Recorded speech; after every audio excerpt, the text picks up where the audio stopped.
Good morning, ladies and gentlemen. May I have your attention, please? Thank you. Go ahead and raise your hand if you did not get red marks for today, the 28th. Is everybody good? Great. So we need to be able to solve quadratic equations, right, regardless of where the squaring term is or isn't, using our inverse operation. So we've seen how we could develop a recipe for solving success based on our forward steps and our reversing and undoing them to get my solving steps. In this case, because we did several like this last time, I'm going to go ahead and jump right into my inverse operation. So you guys have done this now several times. If we want to solve for that variable, right, typically you want to add or subtract to get that quadratic, the squaring term alone, and then we undo the squaring by taking square roots. That's what we did last time. So everybody, let's jump right into our inverse operations if that's okay with you. So the first best step would be to add the 4 over to the right-hand side to isolate the squaring. So we'll show that.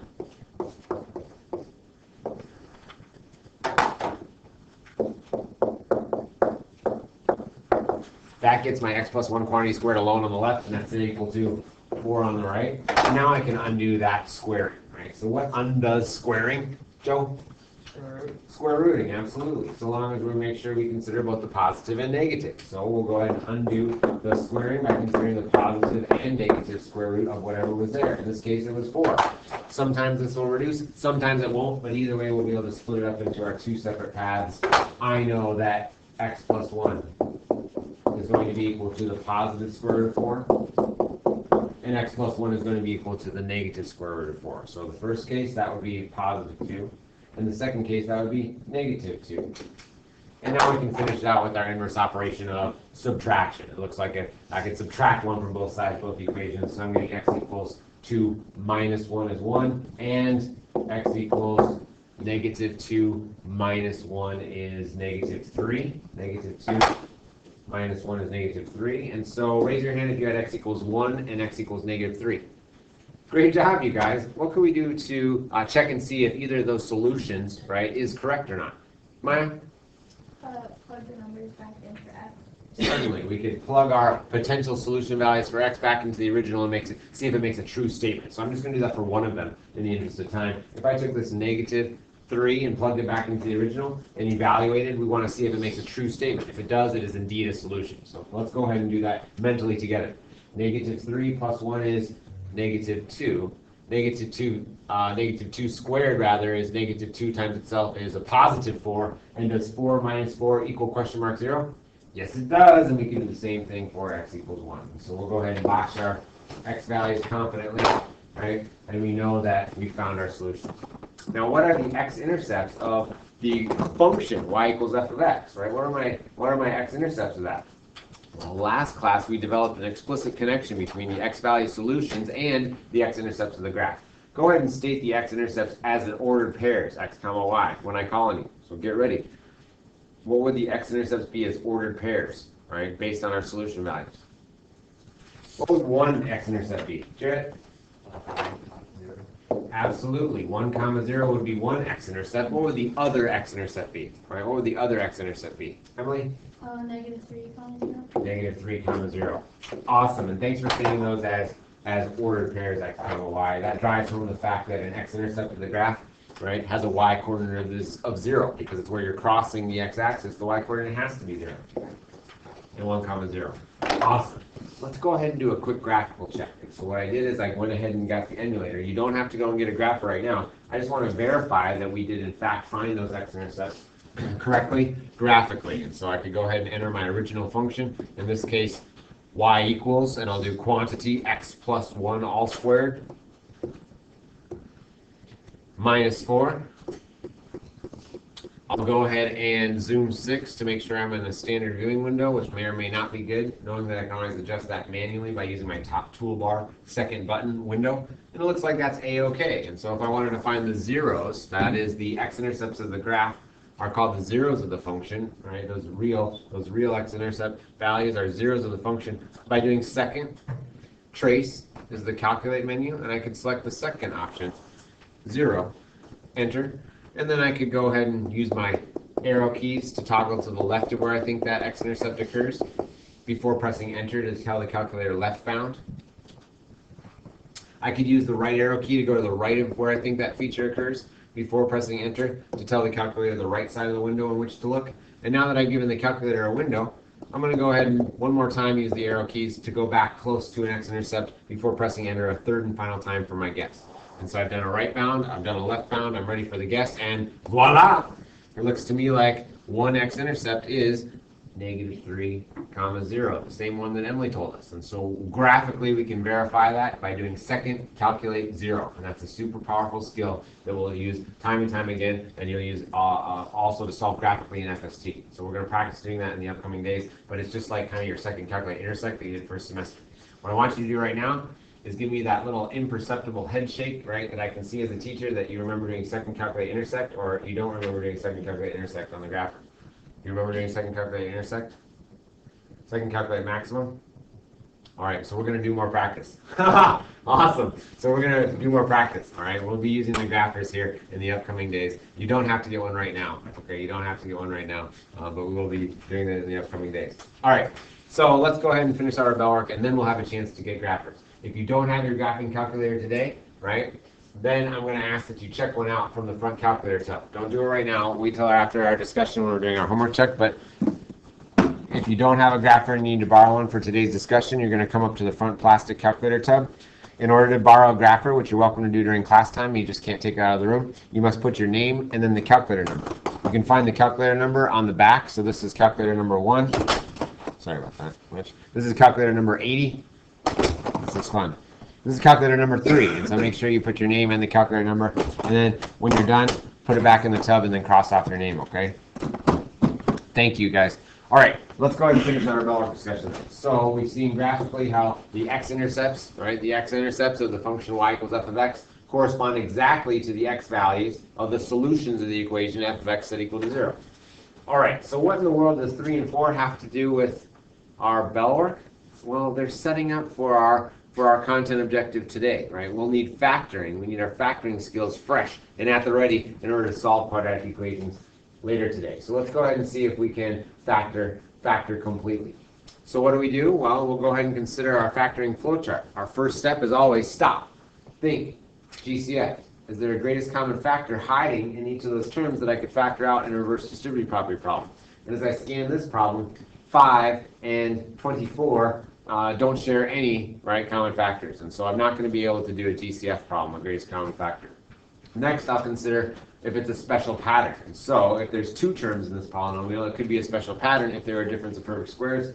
Alas, I see 3 terms, so it's not going to be that special pattern difference of perfect squares. It could still be a special pattern, but only if I have first and last that are perfect squares. And while p squared is a perfect square, is 24 a perfect square number? No, so it's not going to be it's not going to be a special pattern. Well, let's go on to my favorite kind then. This is my favorite kind. We're going to undo FOIL to rewrite this as a product of 2 binomials. And so I'm going to get ready by setting up my 2 pairs of parentheses. This is my favorite kind because each factoring problem is like a little puzzle. We're going to figure out what the pieces were that I multiply in order to get this original. So what do we do for that? Well, if it's just a 1p squared, I can already fill in my firsts. It's going to be p and p. That's the only way I'm going to multiply together and get p squared.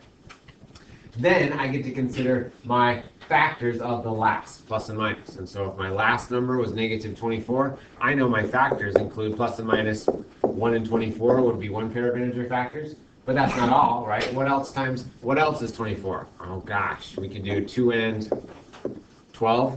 Get ready, what's another integer pair? All right, what's another integer pair of factors for 24? Blake? 3 and 8. 3 and 8. Thank you, 3 and 8. What's another integer pair of factors? What's another integer pair of factors? Kendall? 6 and 4. 6 and 4, thanks. So we've got all kinds of integer pair factors here. Our job is to find the pair of integer factors such that when multiplied together gives me that last negative 24, but when added together gives me that middle term, that negative 5. I'm going to squiggle underline that in red. We're trying to find the pair of these factors that multiply to give me the negative 24, but the sum together gives me a negative 5. Go ahead and tell your partner quietly which pair. Only one of these 4 is going to win. I'm going to call on you. Get ready. Check with your partner. Which one of these is the winner? I hope there's a winner. I'm not going to say winner, winner, chicken dinner. So which is the winning pair? Which is the winning pair? Samantha and Casey? 8 and 3. 8 and 3. Raise your hand if you had 8 and 3 as the winning pair. Winner, winner, chicken dinner. But we still have that small issue, not so small issue, of the signs. And so we need to consider the sign of the last number was negative. That tells me that the entries in my binomials must be opposite operations. One positive, one negative. Either order, so long as I now put the number correctly in. In order to sum to -5, I need the larger number to be negative, which is why I better have -8. And the plus with the 3. Now my outer product, -8p, when combined with my inner product plus 3p, sums to give me the squiggle underline red, -5p. Everybody see it? And my last is negative. Positive times negative is -24. Awesome. Raise your hand if you already had number 3. So who had that? It means you remembered. Good job, you guys. It means you remembered how to factor a trinomial into a product of two binomials. We definitely need that today. That's a big skill for today. We're going to be factoring in order to solve polynomials. Let's take a look at number 4. Stop. Think. GCF. Is there a greatest common factor hiding inside each of those terms? And by golly, it looks like this time we do have a greatest common factor. Not just a numerical factor of 3, but also x cubed goes into each one of those evenly without a remainder. So my greatest common factor, put it all together, would be 3x cubed. What's remaining? Well, let's go ahead and jump inside the parentheses and do a reverse distributive property problem. 3x cubed times what equals 3x to the 5th? It looks like we need 2 more x's, so we better put x squared there. Right now, when I distributed that through the parentheses, I would have produced the original. Minus, then 3x cubed times what equals 75x cubed? Looks like 25. So I've gone ahead and factored my original terms using the GCF method, greatest common factor, and rewritten it as a product. And now, I'm not going to box this. So tempted to box this, but I'm not going to. How come? I recognize a difference of perfect squares. Look at that, 25 is a perfect square, right? That's an indication that this might be a special pattern, and I think it is because it's 2 terms, difference of perfect squares, and I can keep going. So I'm going to keep this 3x cubed as part of my answer. It was hiding in the original terms, it's going to be part of my answer. But I'm going to break up the blue, x squared minus 25. I'm going to break it up into first is what times what is x squared? Well, that's x and x. What times what is 25? Ian? Awesome, that's 5 and 5. And then, am I going to have same signs or different? So to ensure that my last term was negative, I better have different signs. That will also make sure that my outer and inner product, -5x, when combined with my inner product plus 5x, sums to 0. And that's why I don't have a middle term, an x term in the first place. That's pretty sweet. All right, I'm going to check this one in phases. So what I'd like for you to do is just raise your hand if you had the GCF 3x cubed. So who got the first set, GCF 3x cubed? Good. Who got all the way to the end, x plus 5x minus 5 times that GCF? You got all the way to the end? Awesome work, you guys. That's going to be great. We're set up for success. What questions do you have on today's Bellwork? Okay. What we're going to do today is grade our first homework assignment together. I'm going to pause the recording while we do this so the answers aren't out there floating around, but it's also giving you an opportunity to get the calculator tub without hitting the microphone. So I'm going to go ahead and pause this now. Okay, ladies and gentlemen, today we're going to be charged with the task of finding zeros of polynomial functions like we did last class. But our method isn't going to be just by taking square roots. Today we're going to utilize the technique factoring in order to find the zeros of polynomial functions. In factoring, we'll use the zero product property. So I included that in our agenda. That's the key to success for our solving by factoring method. We'll also estimate the zeros of the polynomial functions using graphs. And so that's why we need our grapher. We'll do a little of that second calculate intersect to practice because I saw some yes head shakes, but I saw a fair number of no head shakes. I don't remember how to do the second calculate intersect or second calculate zero, which is a very important graphical technique for estimating solutions to equations. So let's go ahead and get going in your note sheet today for day 2, please. Please consider the following. On the left-hand side, if two numbers, or two things, or two quantities are multiplied together, a times b, and the result is 0, then what can you say about a or b, right? The only way for to multiply two things together, a times b, and have the result be 0, is for what to be true. What would have to be true in order for that to happen? Andrew? Either a or b is 0. Absolutely. The only way to multiply two things together and get a result of 0 is if a is 0, or if b equals 0. This is called the zero product theorem, right? The product of two things equaling 0. That's called the zero product theorem, and it's going to be our key to success in solving by factoring. So now let's suppose we had some factored form, right? We spent the majority of Unit 5 back before semester exams factoring completely. That's to set up, to use it to do something, right? To do something, which is what we're going to do now. We're going to solve polynomial equations by factoring. Let's say we have a fully factored form of a polynomial set equal to 0. If x minus 2 times x plus 3 equals 0, then what could we say about x minus 2 or x plus 3? What could we say about that? Hans? I'm sorry, what?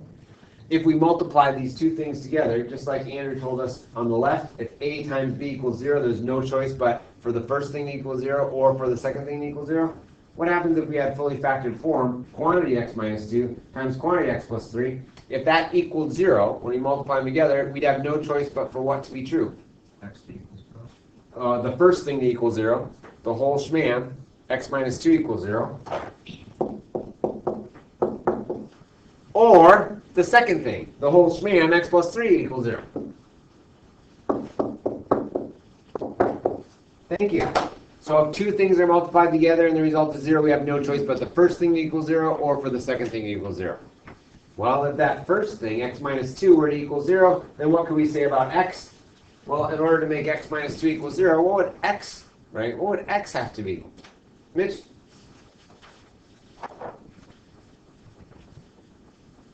In order for this quantity, x minus 2, in order for that to equal 0, what would x have to be? Just through inspection. 2. So x would have to equal 2. Or, what would x have to be for this quantity to equal 0? Jacques? Negative 3. We've just taken our first polynomial, albeit factored, it was already in factored form, right? And we've solved in accordance with the zero product property. The only way for these two things to multiply together and equal 0 is if the first thing equals 0, which would result in a solution x equals 2, or if the second thing equals 0, which would, in this case, result in a solution x equals negative 3. If I plug either of those variable values back into this original equation, the result would be 0. What? If I took x equals negative 3, and I plugged it up into this original equation, the result would be 0. Let's check in our heads. Negative 3 minus 2 would give me negative 5. Well, that doesn't equal 0. But negative 3 plus 3 does equal 0. And if I multiply that together, would that equal 0? Yes. And so the zero product property is going to be our tool for solving polynomial equations. We're going to factor our polynomial in standard form set equal to 0. We'll set each individual factor equal to 0. We'll solve separately, and we'll get two answers still, just like we got two answers yesterday. Awesome. That's where we're headed. Everybody, let's find our first example. So we've got our list of steps on the left in boxes. We're going to go through and do some together. Then you're going to do some with your partner to show me you get it in practice. And then we'll have a little bit of connection with our graphing calculator. So we'll get to do our steps and calculate 0. That's where we're headed. It's this big day. It's an important day. But I think that we're going to finish with a little bit of work time. All right. So let's solve x squared minus 2x equals 8. First step, add or subtract to get everything on one side in standard form and set equal to 0. So right now, my best first step would be to subtract 8 from both sides so that I can move everything to the left-hand side and set it equal to 0. So once again, add or subtract to get everything on one side in standard form and set equal to 0. That's my first step. In this case, x squared minus 2x minus 8 equals 0. Notice how we can't combine that 2x and the minus 8? We can't combine that because they're not like terms. One has an x in it, a linear term, and the other one's a constant term. Awesome. Next up, step 2, factor the polynomial. So just like in Bellwork, right, we'll consider our factoring strategies. We'll scan the problem and see, hey, is there a GCF hiding inside? No. Is there special patterns? Is there perfect squares on the first and last? No, 8's not a perfect square number. So it looks like 3-term trinomial. I'm going to undo FOIL, my favorite kind. So I'll go ahead and set up my parenthesis pairs and try to rewrite that trinomial, x squared minus 2x minus 8, as a product of two binomials. How do we do that? We go ahead and consider my variable. It looks like 1x squared can only come from firsts that are x and x. Then we'll go ahead and consider the factors of the last. And so right here in my margin, I'm going to go ahead and consider the factors of negative 8. Those include plus and minus 1 and 8, but also 2 and 4.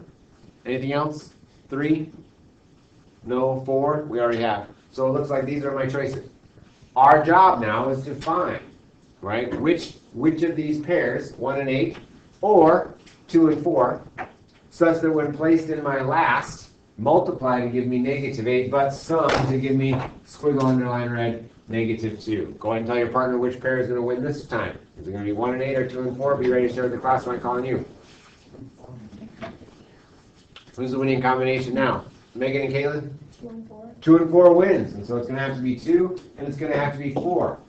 However, we still need to make sure that our signs work out properly. So I scan the problem. If my last term was negative, I need opposite signs. The only way to multiply two things together and get that last product negative is if they're opposite signs.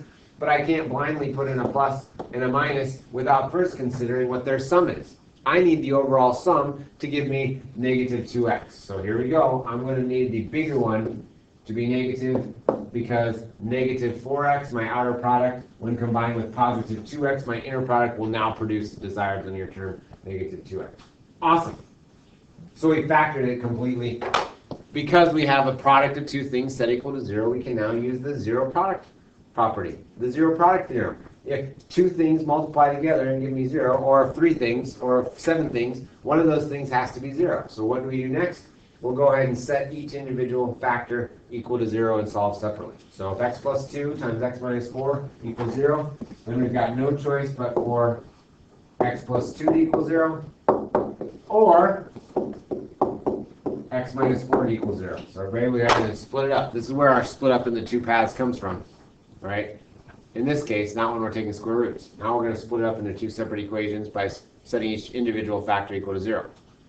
And our final step then is to solve. We'll finish out solving each of those factors set equal to 0 to find the solutions for x. So in this case, it looks like -2, -2. In this case, it looks like +4 to solve. And I'll get my answer. So it looks like I get x equals -2 is one potential solution value. And on the other side, I get x equals +4 is one potential solution value. As always, before I box this bad boy, I want to go back into the original and substitute in and see if it makes a true statement. So let's go ahead and take this 4 into the original before we did anything and see if it makes a true statement. If it does, I'm confident it's a solution and I'll box it. So guys, help me out. We'll put 4 in here. 4 squared is 16 minus 2 times 4, that's 16 minus 8. Does 16 minus 8 equal (8? Yes! It's pretty sweet. -2 quantity squared is +4. Minus 2 times -2 is +4. Does +4 plus 4 equal (8? Yes! What did you say last time? Winner, winner, chicken dinner. We found our solutions, x equals -2 and x equals 4. And we know that there's just 2 out there because it was an x squared. And we saw last class how we have 2 solutions when we're solving an x squared equation. We might have less, but typically we have 2 solutions. All right, what questions do you have about our first one? Let's take a look at another. So we're going to set, before we move on, I want to set f of x equal to 0, call it y, and then see what the x-intercepts are. And so Jarrett told us earlier, right, if we have our x equals -2, x equals 4, we could consider the x-intercepts of that by rewriting that as ordered pairs, right, x comma y. So I'm thinking 4, 0, and -2, 0. Is that what you guys are thinking? If we had to write those as points, let's check. So if I went ahead and subtracted this over and called it a function, y equals x squared minus 2x minus 8 equals 0. If I call that a function, y equals f of x, and bless you, you don't have to do it right now. By golly, look at our graph. It looks like x equals -2 comma 0, and x equals 4 comma 0. How do we do? Very nice. It's good. Let's do another. So when we're solving by factoring, our general strategy is add or subtract, right? To get everything on one side, standard form set equal to 0. So our first step is to set equal to 0. In this case, it looks like we're going to subtract the x squared from both sides. Everybody do it, please.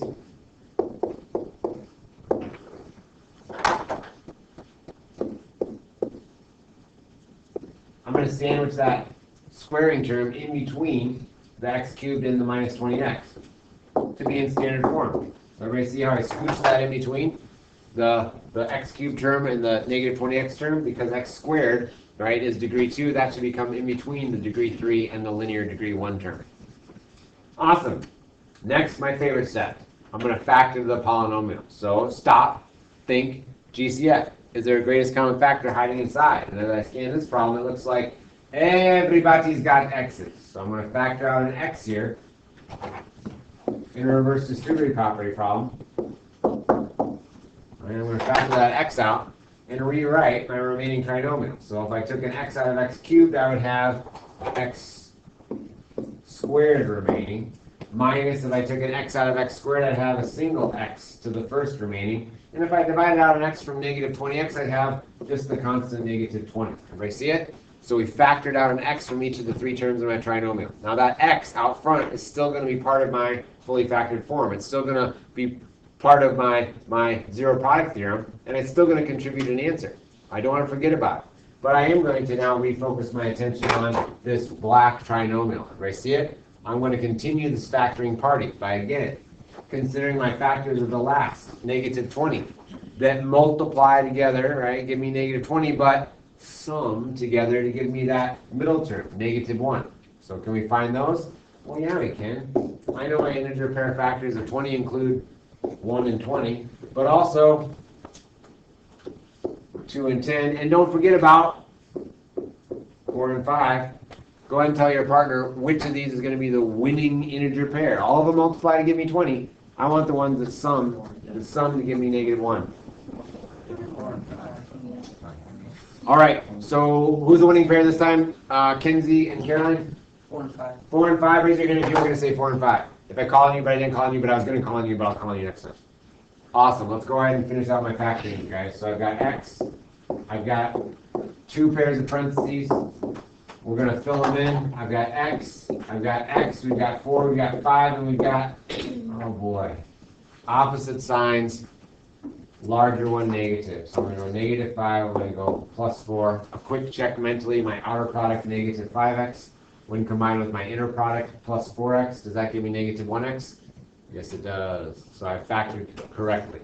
Not only have I factored correctly, I factored completely, which for our purposes includes not 1 this time, not 2, but fully 3 different factors in this zero product property. And so take a look. I'm going to set not 2 things this time.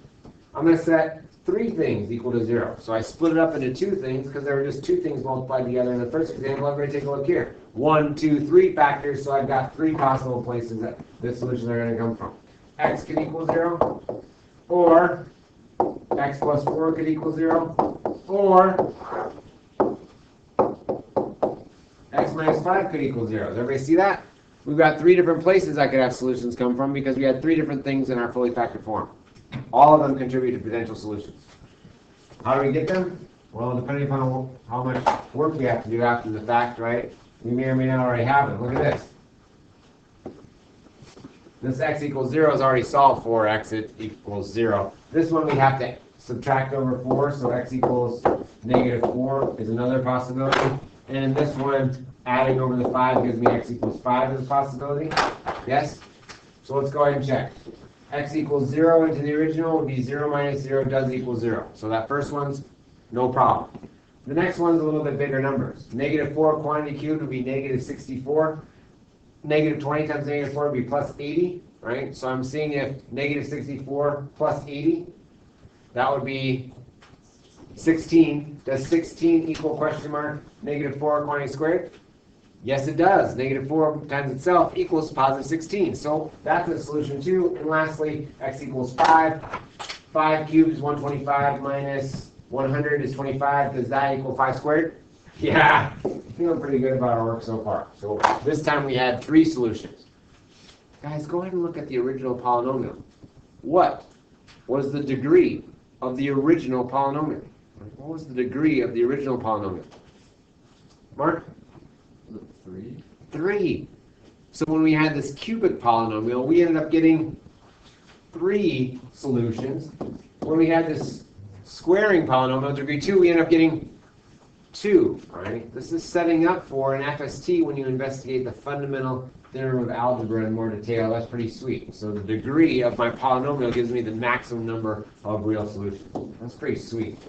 Maximum number of of solutions. Could be repeating. All right, let's go ahead and check the graph. If I subtract over that x squared, you got x cubed minus x squared minus 20x, and I set it equal to 0, and I call it a function y equals f of x. My graphical check, I'd expect to see how many x-intercepts? How many x-intercepts do I expect to see, Hannah? 3, let's check. Ready? 0, 0.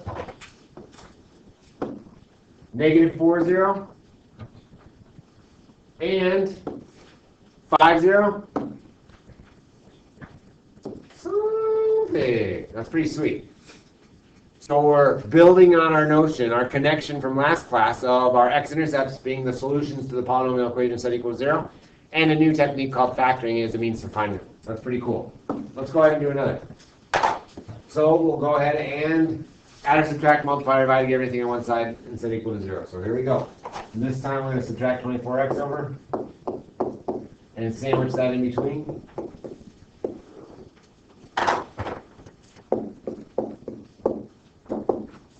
Nope, I'm going to keep my 10x squared first.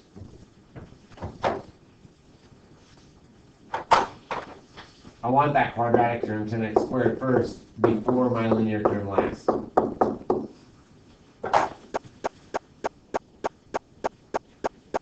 Next, we'll factor the polynomial. So factor the polynomial. We always want to start out with our factoring flowchart. Stop, think, GCF. Is there a greatest common factor? Well, yeah, there's a numerical greatest common factor and a variable greatest common factor. Everybody go ahead and find the greatest common factor with your partner and do our first GCF step together.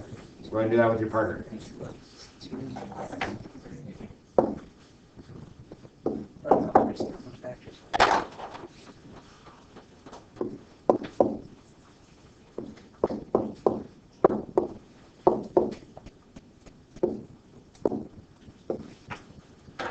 All right, by now you should have factored out a 2x as a GCF, and then we have a remaining trinomial inside those blue parentheses. We're not done. We're going to continue this factoring party, so let's go ahead and keep that 2x out front. It's going to be part of my solution. It's going to contribute to possible x value solutions, but I'm going to continue factoring inside. This is the kind where our first does influence my outer and inner product. And so I can't just blindly put in an x and an x and try to find the pair of numbers that multiply to 12 and sum to 5. Right? We can't do that because we've got 2x squared, not just 1x squared. In fact, this 2x, right, is going to influence the value of my outer product now. So it matters what I put here. It's going to help me get to that negative 5x. So let's go ahead and again consider my factors of the last. Negative 12. Oh gosh, I've got a whole slew. Plus and minus 1 and 12. 12 is composite. It means there's lots of integer factor pairs. 2 and 6. 3 and 4. Anything else? Very good? Now, we're not trying to find the pair that sums, right, to give me negative 5. This one doesn't. This one doesn't. This one doesn't. That's a good thing because we wouldn't be able to sum to negative 5. We're trying to find the pair such that when placed in my last spot, right here, create an outer product and an inner product that sum to give me that negative 5. And so it matters what I put here because it is multiplied by 2x versus what I put here is only multiplied by 1x. You guys see it? Let's do it. So go ahead and with your partner find the winning combination. It might be 1 and 12, it might be 2 and 6, it might be 3 and 4, and it might be any of those flips. See if you can find it. Write lightly with your pencil.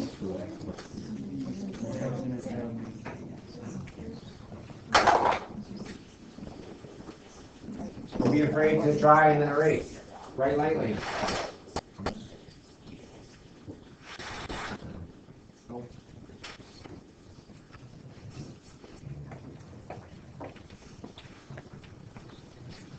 So many choices.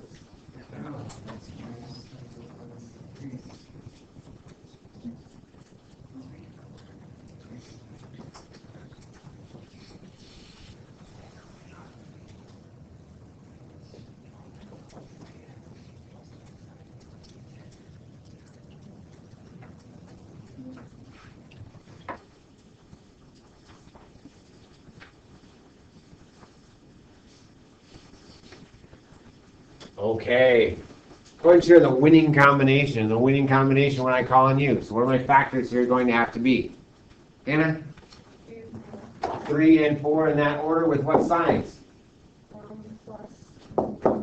Who had 2x times 2x plus 3 and x minus 4? Everybody else get that? Good, good. We can't use the 2 and 6. We can't use the 1 and 12 because of this influence of the 2 for my outer product. Only this placement creates an outer product of negative 8x. When combined with the inner product plus 3x gets me to the negative 5x. Nice job. Thank you, Anna. So let's go ahead and make sure you have fully factored form. And then now again, we don't have 1, we don't have 2, we have 3 different factors that are going to contribute to possible solution values. So here we go. Let's set each factor equal to 0 and solve using the zero product property. So here we go. 2x could equal 0. 2x plus 3 could equal 0. Everybody do it. 4x minus 4 could equal 0. I've got 3 different places that solutions could come from. We might have to do more or less work solving each of those factors that equals 0 depending upon what they look like. In the first one, it's easy. We just divide both sides by 2, so x equals 0. In the second one, it's a two-stepper. We've got to subtract 3 over first, and then divide by 2, and I get a fraction. I get negative 3 halves. Are you guys getting that? The middle one, negative 3 halves. All right. And for the last one, I'll go ahead and add over the 4 in one step. All right. This one's going to be harder to check, so we're not going to check all of it. Instead, we're just going to check graphically. So let's go ahead and take a look at the picture. I've already made one. And let's see. We're on the lookout for 0, 0, negative 3 halves, comma 0. So think about where that would be. Negative 3 halves, comma 0. And 4, 0. Let's check. 0, 0. Oh, yeah. Negative 3 halves, comma 0. Let that be negative 1 1/2. That looks like it's in between negative 1 and negative 2. And then 4, comma 0. You say 4, comma 0? Yeah. So how do we do? Well, we did great. I think that's exactly right. I probably, since we're striving for PDF-able, let's see, should subtract over this 24x, set it equal to 0, and call it y. So I can export these notes and feel good about it. Oh, yeah. What questions do you have on our first 3? So you're seeing that the factoring that we worked on in Unit 5 is really important now as we're going to use it to do stuff. Let's go ahead and solve one more. Yikes. Looks like a lot of terms here. So now I have to subtract multiple or add multiple terms to get everything in standard form. So it looks like I got to do a two-stepper here. I'm going to subtract 9x and subtract 27 from both sides in order to set it in standard form equal to 0.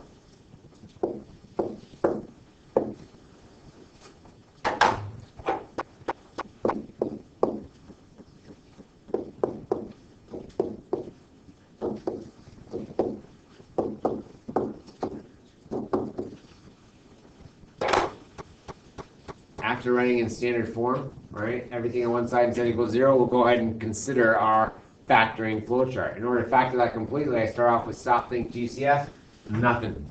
Then I go ahead and consider the number of terms, right? Are there 2 terms, 3 terms, or 4 terms? So while there's not 2 terms, it's not going to be a special pattern. It's not a trinomial like our previous ones. There's 4 terms. Everybody think back. What technique did we use to factor a 4-term polynomial algebraically and be ready to share with the class? What was that last technique we learned in Unit 5? The one that handled 4-term polynomials. You can check with your partner. I don't want you to think that I'm just picking on you. I'm picking on you and your partner simultaneously. Every class. What was that? What was that called? All right. So what was our technique that we could use to algebraically factor 4-term polynomials, or at least try? Not guaranteed to work. Emily and Jacob? Grouping. Grouping. Raise your hand if you had grouping. Factor by grouping is our strategy. Good job. Let's do it. So I go ahead and divide it up into 2 groups of 2 terms. I might have to reshuffle or reorganize, but it looks like as is, I've got a GCF, a greatest common factor in the blue group, and a greatest common factor, GCF, in the green group. In the blue group, I'm going to go ahead and pull out an x squared and rewrite.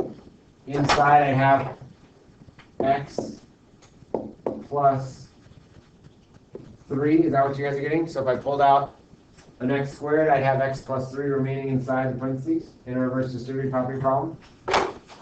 I'll shift my attention to the green group. Stop. Think. GCF. Hiding in the green group, I have a negative in each term and a 9 in each term. I'm going to pull out both, a negative 9. That way I'll force my group to be the same. What's negative 9 times what equals negative 9x?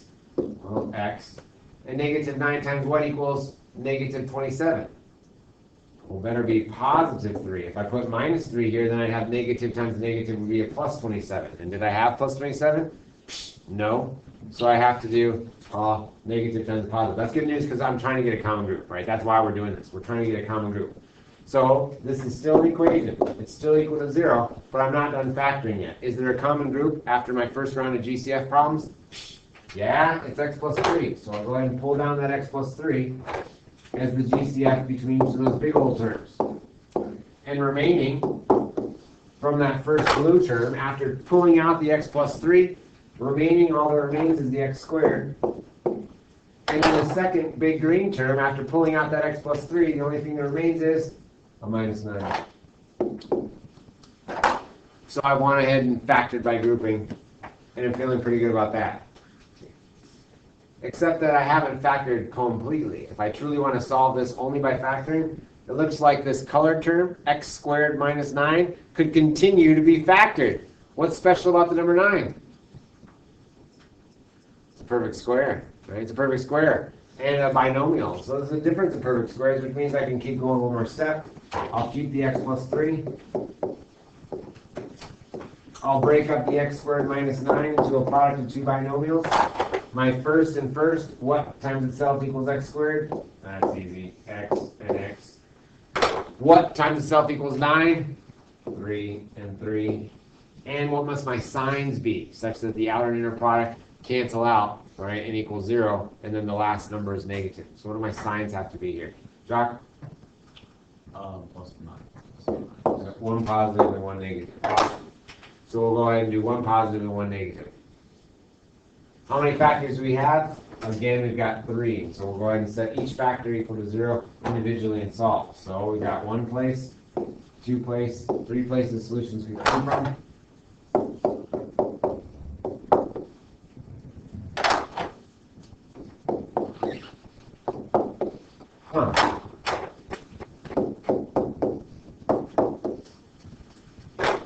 Are you guys getting 2x plus 3 is equal to 0? Which means both of them are going to produce the same potential solution value, x equals negative 3. When I solve, are you guys getting that? I wonder how that affects the graph. Normally these solution values are x-intercepts, right? Normally they're x-intercepts. And so when I go and look at a picture here, I'm expecting to see an x-intercept at x equals 3, at x equals negative 3, and x equals negative 3, right? Both of these. I wonder how that's going to show up on the graph, though. So let's go ahead and take a look. When I look at the picture, after putting everything in standard form, y equals, instead of equal to 0, subtracting over the 9x, subtracting over the 27.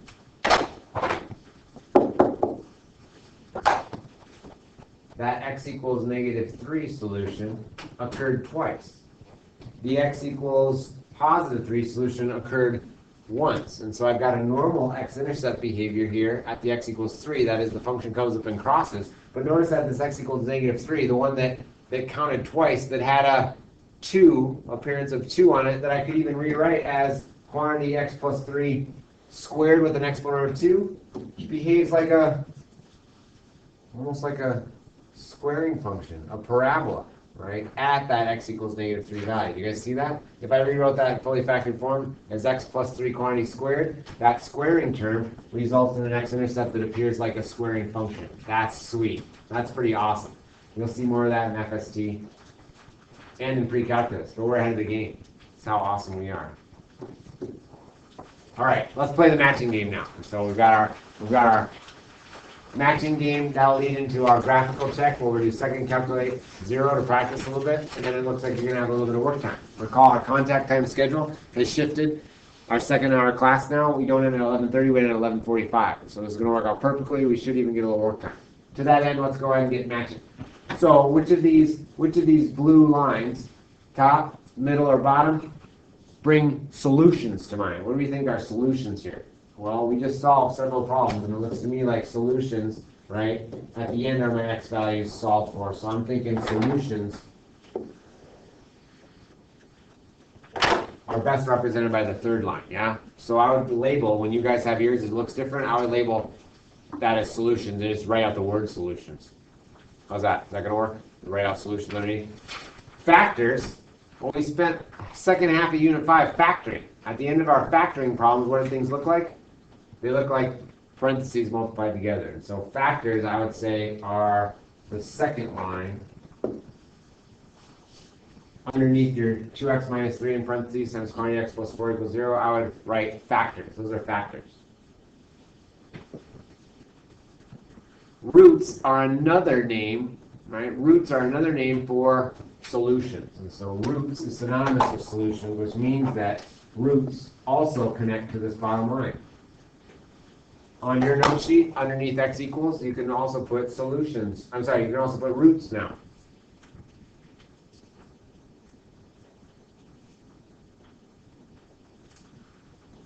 Polynomial, well, two of these are actually polynomial equations. One of them is in standard form, one's in fully factored form, but both first and second line are polynomials. And so the polynomial in standard form would be the first line. This would still be a polynomial, the second line, but it's just in factored form. It's in factored form of a polynomial. So polynomial can go under your first and second column, looks like. And lastly, zeros. Yes, you guessed it. Roots, zeros, right? Solutions, they're all the same thing. So zeros is going to be another one of the last. So for your note sheet, underneath your final column, it looks like you can have solutions, you can have roots, you can have zeros. If these values are real, it turns out that they're also x-intercepts of the graph. Right? You can see them as x-intercepts of the graph. All right. So for our last thing today, we're going to go ahead and utilize the graphing calculator. What I ask at this time is that everybody get your grapher. Everybody get your grapher, and we're going to go ahead and do this together. So with our graphing calculator, we're going to go ahead and enter in our y equals menu the function p of x. And so everybody, let's go ahead and clear out your existing y equals menu by pressing clear. You want to make sure that your plots are off, right? So right now, if you have a darkened highlighted plot 1, plot 2, or plot 3, you want to up arrow to press enter, and then down arrow so that it's off. So you want to make sure that all your plots are off. That way you won't get an error when you go to graph based on what your window is or isn't. So once again, make sure your plots are off. Is everybody good? So highlight your plot and press enter to turn it, toggle it on or off. Next, we'll go ahead and enter our polynomial function in standard form. So I'm going to do 2x math 3 or to the third button with a caret. Either one is fine. Minus 11x squared. Everybody do it, please. Oh gosh, flag. Can't work like this. Minus 21x. So we'll go ahead and enter our graph, our function in the grapher. And then we're going to go ahead and set our window to make a nice picture. So when I set our window, I want to do -10 to 10. And leave my x scale alone. My y's, I'm going to go -200 for my y min and 20 for my y max. So everybody, we can manually set our window by pressing the top toolbar second button, window. Everybody find it? Go ahead, Chloe. Yeah, go ahead, Chloe. Right there in the top.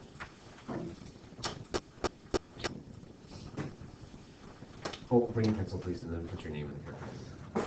So we get our y min -200, our y max 20, right? Our y max 20. And now we're ready to press graph. So we'll go ahead and do graph. And we should make the same picture. By golly, that looks pretty darn good. Once you have this picture, show it to your partner. If they don't have it, help them get it. Everybody show your partner this picture. If they don't have it, help them get the same picture. Show out the same picture now. Very good.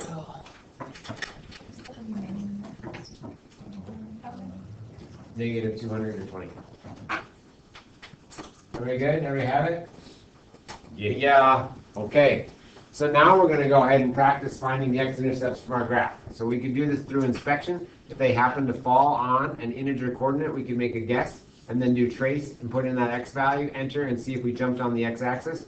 But I want to practice doing the second calculate 0 because you guys shook your heads that you don't remember doing that so much. So everybody, we're going to do second calculate 0. This is super powerful, everybody. So everybody, we'll do second trace is the calculate menu. Second trace is the calculate menu. On the calculate menu, we're going to go ahead and select the second option, 0. So everybody go to 0. The second option, you can either press 2 or you can toggle down with your arrow. When you get to 0, you're going to press enter or press 2 and it'll automatically prompt you for the left bound. The left bound means go to the left of where you want the calculator to start looking for an intercept. What I'm going to do is use my left arrow to move to the left of where I think that first 0 is. That first x-intercept. So everybody press your left arrow to go to the left-hand side of where you think that first intercept occurs before pressing enter. After you press enter, the calculator will change its prompt to right bound. That means go to the right of where you think that first intercept occurs. So I'm now going to use my right arrow to go to the right of where I think that first intercept occurs. And be careful, you can't go too far. You can't go past the next intercept where your calculator will have too much to process. So you want to go just past that first intercept so that you restrict your viewing window to only include one x-intercept. Before pressing enter a second time, now you've told the calculator a window in which to look. The final time to press enter is making a guess. So I'm going to now back arrow, getting close to that x-intercept before pressing enter a third and final time. When I do that, the calculator will, voila, jump on the graph at the x-intercept. It'll pair the x-coordinate, negative 1.5 in this case, with the y-coordinate 0 if I've done this correctly.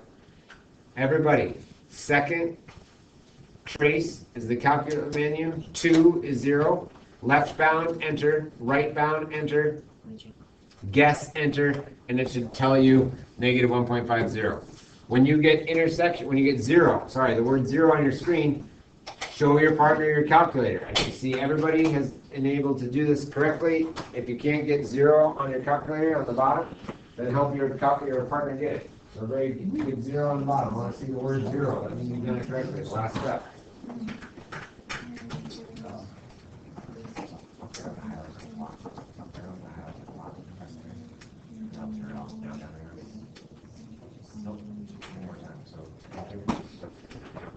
Right, now you're going to here. So she has to be is to the right. You here, raise to the minus 11. Yes. Oh. You go back. You can. Do out. Go back. Carrot. Yep. Yep.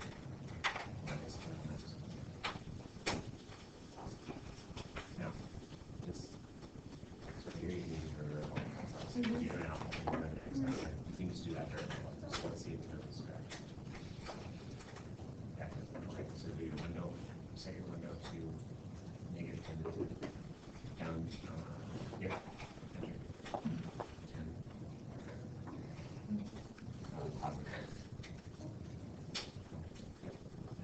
What do you want now? Yeah. Make it just enter.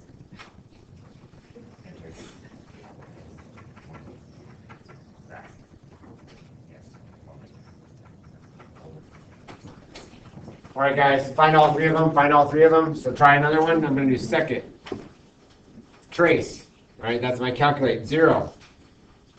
Left bound. This time I'm going to go a little bit further. I want to be on the left-hand side of not that first intercept, but that second intercept. So left bound means go to the left-hand side of an intercept. I want to find the second one, so I'm going to go on the left-hand side of this one. Right bound. Go to the right of that one. Enter. Guess. Go back in between. Close to the intercept, press enter. You'll get another 0. Do all three. Do all three and be ready to share. I'll be coming around to answer questions you might have. Get all three, write them down as points.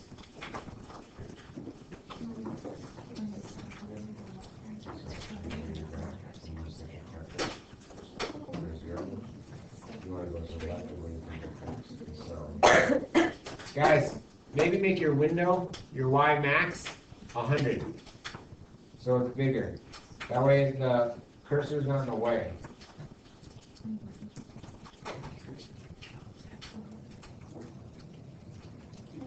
That's better. So if you guys make your y max 100, then those values aren't in the way.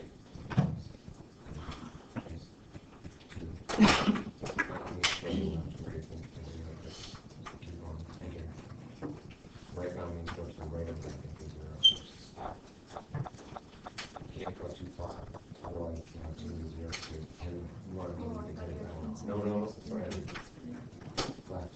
Bigger guess. There. Voila, you're all. Got it? Are we good? You're all three?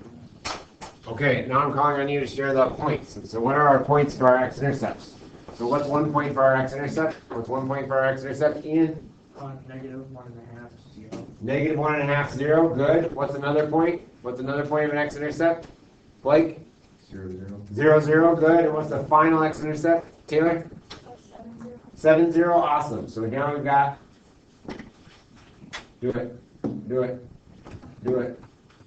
Yeah.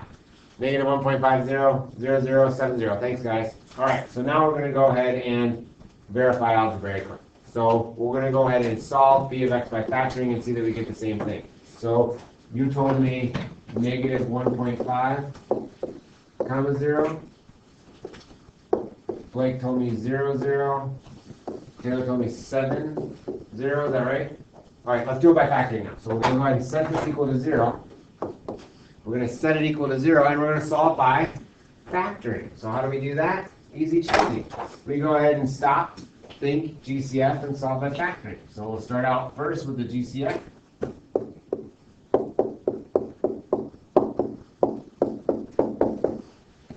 As I scan the problem, it looks like my greatest common factor is just x. However, after factoring out an x, I'm left with a trinomial that will be factorable. My favorite kind, as a matter of fact, where I've got to find the winning placement of my first factors and my factors of the last, such that an outer product and an inner product is created that sums to give me negative 11x. So let's try that. I've got x. My firsts have to multiply to give me 2x squared. So I only have one choice for that, 2x and x. The lasts, right, are where I've got multiple choices. And so keep in mind, we've got 1 and 21, or 3 and 7. Our challenge is to find the placement of 1 and 21, 21 and 1, 3 and 7, or 7 and 3, with the correct signs, so that an outer product and inner product sums to give me the negative 11.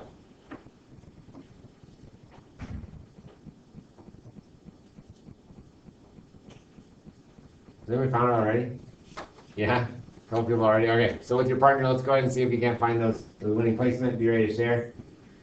See if it's going to be 1 and 21, or 3 and 7, or 7 and 3, or 21 and 1. Love it. It's like a puzzle. Love it. I think so.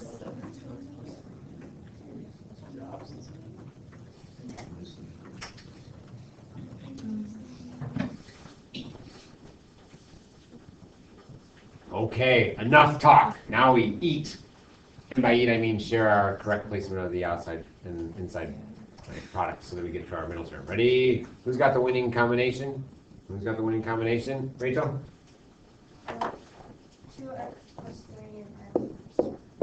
Plus 3 and x minus 7. Maybe you're going to have 2x plus 3 and x minus 7. Who else had that? Good job, you guys. Now my outer product, negative 14x, when combined with my inner product plus 3x, sums to give me the negative 11x. All right. So what do we do next? Oh, that's going to be the whole span. We'll set each individual factor equal to 0 and solve separately. So I've got x could equal 0.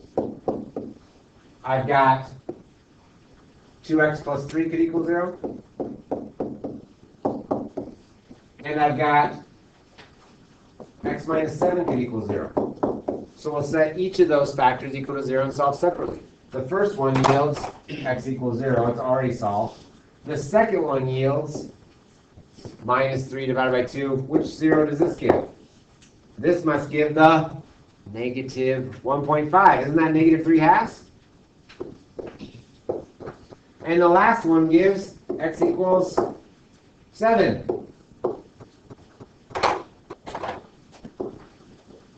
So by systematically using the zero product property, we've been able to algebraically, right, generate the zeros to my function, which happen to be exactly the x values of my x-intercepts from the graph that we got through inspection.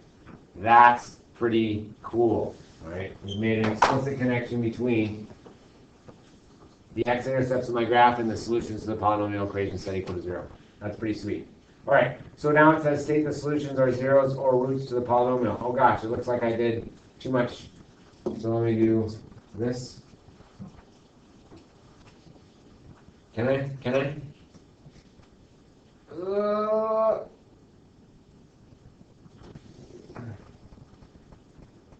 There we go. So it looks like my solutions are x equals 0, x equals negative 3/2, and x equals 7. Awesome. What questions do you guys have about our solving by factors? Then let's go ahead and bring it full circle. I need a written response now from everybody. If x minus 3 times x plus 5 equals 0, what must x equal? Don't say it out loud, and please write it down. Why don't you go ahead and show me you get it by solving number 2 by factoring. And number 3, say what you have to do first and continue on to solve if possible. So we're going to go ahead and complete each of these 3. This closure you may check with your partner. So it's okay to talk quietly with your partner to check on your responses because I will be asking you to share with the entire class. So it's okay to talk during this closure. Just make sure you keep it between you and your partner. And I'll pause the recording while you guys have a chance to work on these. Okay, ladies and gentlemen, I'm seeing some great stuff, and some people are still working on 3, and that's fine. I just know last time we were cut off when the announcements unexpectedly came in at the end of second hour when I thought they were going to be done during contact time. So I don't want that to happen again and us to miss out on our important closure time. Getting ready! If x minus 3 times quantity x plus 5 equals 0, then what must x have to equal? Rachel? Yes, x must equal 3 or x must equal negative 5. Raise your hand if you have the same x values for number 1. Same x values, great. Let's go ahead and do the fully factored form for number 2. So what did that factor into? Go ahead and share with the class when I call on you. So what did number 2 factor into? Jacques? X plus 6 and x minus 2. X plus 6 and x minus 2 would guarantee my outer product, negative 2x, when combined with the inner product plus 6 gives me that positive 4x. Nice job. So what must x equal? Right, what must x equal at the end of the day then? Ian? 2 or negative 6. Absolutely. So x must equal 2 or x must equal negative 6. Strong work. And lastly, what would be my first step if I had to solve that by factoring? So number 3, what would I have to do first in order to solve by factoring? All right, what do I have to do first? Andrew? Subtract 2x squared from both sides. Absolutely. So we could subtract the 2x squared from both sides, or we can subtract the x plus 3 from both sides. Either one is fine. I like to work with a positive leading coefficient, and so what I would likely do is add or subtract. I'd probably subtract the x and the 3 both over to the left-hand side. The choice is yours, so you can do it either way. So let's go ahead and subtract that over both sides. And I get 2x squared minus x minus 3 equals 0. No GCF, no special pattern. Who's got the winning combo? Did we get to the winning combo already? So what did you get for the winning combo? Andrew? 2x minus 3 and opposite of x minus 1. Negative x minus 1. Got you. I'm going to do that. I'm going to do this then. You said negative x minus 1? Yeah. Awesome. I'm going to try and see if my plus 2x minus 3x does give you the negative x because I went on the left-hand side, and then minus 3. Awesome. And so great factorization. We've got 2x squared, we've got plus 2x minus 3x gives me minus 1x, and we've got minus 3, which means that setting each individual factor to 0 and solving separately will produce my answers. It looks like